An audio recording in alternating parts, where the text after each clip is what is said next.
gusa nimba ureba amabuno y'abagore warangiza ukarabya indimi nyaboneka ukabona uburyo abagore bambaye, ukabona akenda karimo karabonerana bameze neza, nawe ufata iyo myenda ubona yerekana nyashi ugende uyigurira umugore nawe nyashi zizaza. Nimba nta nizo afite uzamugurira imyenda ihwanye na nyashi afite, mbese imyenda zitamufashe zinamufashe gahoro ariko ku buryo aragenda, nimba ari nyashi ntoya uburyo zirazunguruka ukabona ni sawa, aho kugira ngo urarikire abandi bagore babandi. Gusa sindamenya neza ibiba muri nyashi z'abagore, sinzi muraza kutubwira muri comment. Ibi bintu twagiye tubigarukaho tuvuga ko mu by'ukuri atari ibintu bikwiye, ariko nubwo twagiye tubigarukaho bamwe bagiye bavuga bati ubu ni uburenganzira bwabo, abandi bati uyu si umuco nyarwanda, abandi bati ese baba bakoze iki,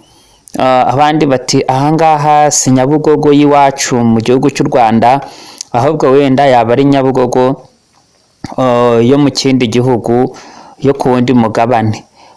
Kugeza ubwo umuvugizi wa RIB yahageze nawe akavuga ati mu by'ukuri ibi bintu ntabwo hari iby'umuco nyarwanda. Abandi batari ko se aba bana wenda bari bagiye koga, abandi batese bari bagiye kogera muri Nyabugogo. Muri Nyabugogo se hariyo dushe? Nuko ibi ngibi rero iyi foto yagiye ikurura abantu benshi, ari abo muri Amerika, ari abo muri Kenya, benshi bayivuzeho. Ariko nubwo bayivuzeho ntituramenya neza mu by'ukuri icyo abakobwa bari bagamije. Gusa mbere y'uko dukomeza nyaboneka, nimba uzi ko utarakanda subscribe yikandeho kugira ngo uzabona video zacu uko bwije nuko bukeye. Ushobora no kuba warakanze subscribe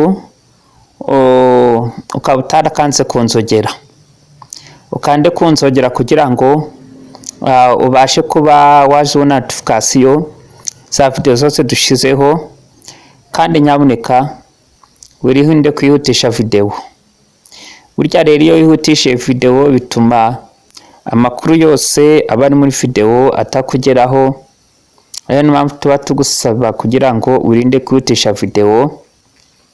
Rero abana b'abakobwa mu by'ukuri bambaye amasume baragenda bahambira icyo bita nyashi.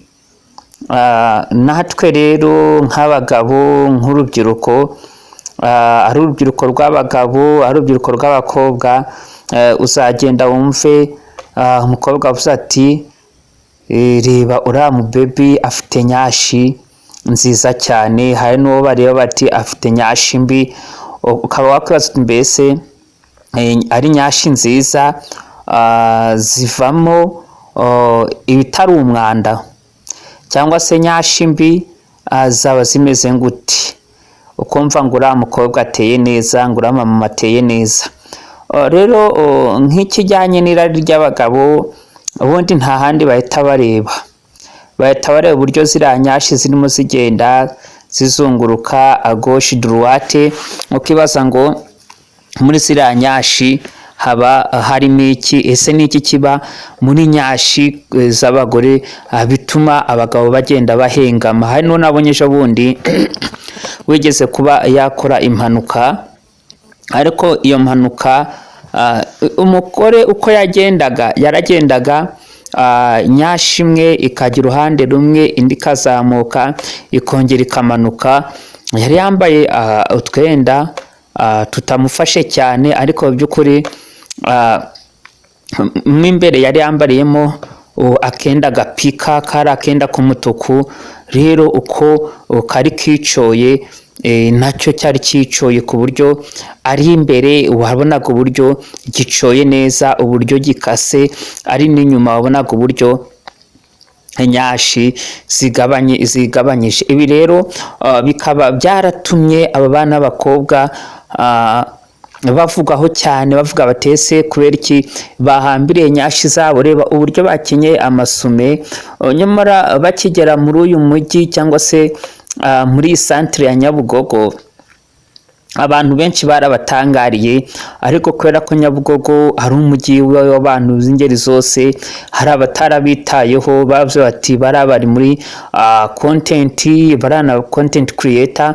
Mu gihe rero bari abana b'abakobwa barimo binjiza, mwebwe murarangaye, mubarangariyeho. Gusa icyo utamenya neza nuko abana b'abakobwa barimo kwinjiza, aba ni aba content creator.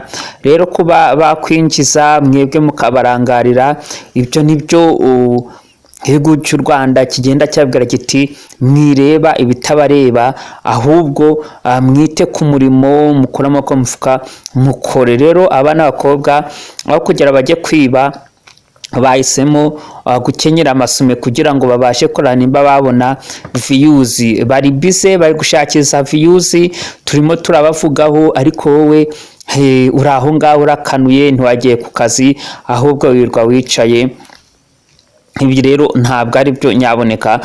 Gusa mu mpamvu zatumye bambara ubusa nazo tugiye kuba twazishira hanze, ariko mu by'ukuri niwumva izi mpamvu nawe zatuma wiyambika ubusa nyaboneka, ibi bintu uzabihungere kure.